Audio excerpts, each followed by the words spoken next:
नमस्कार. मी प्राध्यापक डॉक्टर मच्छिंद्र सकटे आणि आपण पाहत आहात लोकसंवाद न्यूज, सत्य जे तुमच्या समोर. मित्र हो, गेल्या काही दिवसामध्ये आरक्षण उपवर्गीकरणाच्या दृष्टीनं अनेक मोठ्या महाराष्ट्राच्या राजकारणात, समाजकारणामध्ये आणि एकूण दलितांच्या चळवळीमध्ये मोठ्या प्रमाणावर उलाढाली होत आहेत. आणि त्यातली एक अतिशय महत्त्वाची उलाढाल म्हणजे आनंदराज आंबेडकर यांची या प्रश्नामधली एंट्री आणि त्या एंट्रीनंतर त्यांनी पुकारलेला आजच्या तारखेचा मुंबईतला मोर्चा. ही घटना वरवर जरी इतर मोर्चासारखी दिसत असली तरी या मोर्चाचं वैशिष्ट्य असं आहे की डॉक्टर बाबासाहेब आंबेडकरांचे 2 नातवंड या मोर्चामध्ये या आरक्षण विरोधाचं नेतृत्व करत आहेत.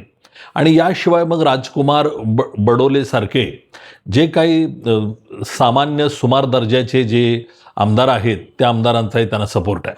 सगळ्यात महत्त्वाची गोष्ट ही आहे की आरक्षण उपवर्गीकरणाच्या निमित्तानं मातंग समाज जी भूमिका घेऊन गेली 30 वर्ष काम करतोय त्या भूमिकेला विरोध करण्याचं आणि तोही कडवा विरोध करण्याचं काम सध्या महार समाज बांधवांच्याकडून सुरू झालेलं आहे. आणि दुःखाची गोष्ट ही आहे की या नेतृत्व करणाऱ्या मंडळीमध्ये एक सुद्धा असा नेता नाही की जो बाबासाहेबांचा विचार काय आहे त्याचा शोध घेईल आणि या सर्वच 59 जातींना मार्गदर्शन करेल, असं कुणीही नाही. मी अनेक वेळा ही भूमिका मांडलेली आहे की मातंग समाजाचा मला अभिमान वाटतोय, कारण पहिल्यांदा मातंग समाज डॉक्टर बाबासाहेब आंबेडकरांच्या विचारांची चळवळ आरक्षणाच्या उपवर्गीकरणाच्या निमित्तानं लढत आहे. पण केवळ मातंग समाजाला विरोध करण्यासाठी किंवा विरोधासाठी विरोध म्हणून महार समाज आणि चर्मकार समाज या मातंग समाजाच्या आरक्षणाच्या संदर्भामध्ये घेतलेल्या भूमिकेला विरोध करतायत. ते बसून चर्चा करायला तयार नाही आहेत.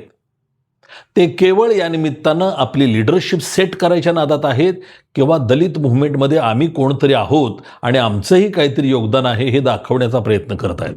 राजकुमार बडोले बेस नसलेला माणूस आहे. कधी BJPच्या बाजूला, कधी आता अजितदादांच्या पक्षातून आणि कधी आता शिवसेनेसोबत संधान बांधलेल्या आनंदराज आंबेडकरांच्या बरोबर. आणि बेस म्हणाल तर जातीचा बेस सोडायला कोणी तयार नाही आहे. आम्ही काय म्हणतोय की तुम्ही तुमच्या जातीच्या अनुषंगानं तुम्ही विचार करत असाल तर गैर नाही. मी मातंग समाजाच्या बाजूने विचार करतोय, ठीक आहे. तुम्ही कुणी महार समाजाच्या संदर्भामध्ये विचार करत असाल, माझी तक्रार नाही आहे. कुणी चर्मकाच्या संदर्भात बोलत असेल, माझी तक्रार नाही. माझं फक्त हे म्हणणं आहे की बाबासाहेबांचा विचार काय आहे आणि वंचितामधल्या जो वंचित आहे त्याच्या न्यायाच्या दृष्टीने आपण काय करायचं याचं उत्तर कोणच देत नाहीये. आणि नको ते फालते मुद्दे घेऊन कुणीही माणसं येत आहेत आणि बोलतायत आणि सगळे ऐकत बसतायत याचं मला आश्चर्य वाटतंय. मला अतिशय, मी यापूर्वी बोललो होतो, पहिल्यांदा मला अशी जाणीव झालेली आहे की महार समाजामध्ये एलिट वर्ग गेलाय कुठं. महार समाज एकेकाळी महाराष्ट्रातल्या अनेक चळवळींना मार्गदर्शन करणारा हा समाज सध्या गायब कुठे आहे? हा कोण बोलतंय, कोण विचारसूत्र हलवतंय यांची, हा प्रश्न आहे. पण काही हरकत नाही आहे. मी मातंग समाजाला आश्वस्त करू इच्छितो की घाबरू नका. हा स्टंट आजचा नाही, हा स्टंट नेहमीचाच आहे. आपल्याला हा चांगला आपल्या अंगवळणी पडलेला आहे. गावागावातला महार समाज आपल्याबरोबर कसा वागतो आणि गावातल्या पुढाऱ्यांच्या बरोबर कसा वागतो किंवा मराठ्यांच्या बरोबर कसा वागतो हे आपल्याला माहीत आहे. त्यामुळे जे गावात आहे तेच महाराष्ट्रात आहे. महाराष्ट्रात सुद्धा मातंग समाजाबरोबर या समाजाचं कशा पद्धतीचं रिलेशन आहे, भूमिका आहे आणि इतर राजकीय पक्षांच्या बरोबरची यांची भूमिका कशी आहे याच्यामध्ये फारसा फरक नाही आहे. त्यांनी आंदोलन केलं, अजिबात आपली हरकत नाही, मी तर स्वागत करतो. मी तर असं म्हणेन की आजचा मोर्चा जर चांगला निघाला तर आरक्षण उपवर्गीकरण टप्प्यात आलंय, आणखी ते जवळ येणार आहे एवढं मला खात्रीने सांगता येईल. पण एका गोष्टीचं भान आपण सगळ्यांनी ठेवलं पाहिजे की सगळे हे महार समाज, चर्मकार समाज, ढोर समाज हे सगळे एकत्र आलेले आहेत. आजपर्यंतच्या 70 वर्षात महार, चांभार आणि ढोर एकत्र आलेले बघितलेत तुम्ही?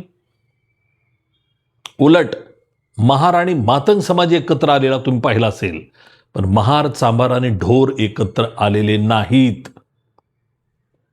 चांभारांना तर महार समाज आणि आपण सगळे चळवळीतील लोक दलित ब्राह्मण म्हणून हिनवत आलेलो आहोत. ढोरांच्या बाबतीत सुद्धा तीच परिस्थिती आहे. ढोर दिसला तरी महार समाजातले आणि आपल्या समाजातले मातंग लोक म्हणतात, हा दिसायला तरी दलित दिसतो का?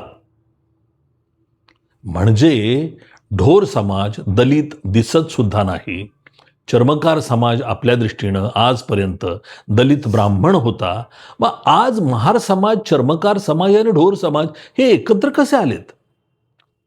आणि तेही आरक्षण उपवर्गीकरणाच्या मुद्द्यावर, आणि त्यातही आरक्षण उपवर्गीकरणाला विरोध करण्यासाठी एकत्र आलेले आहेत.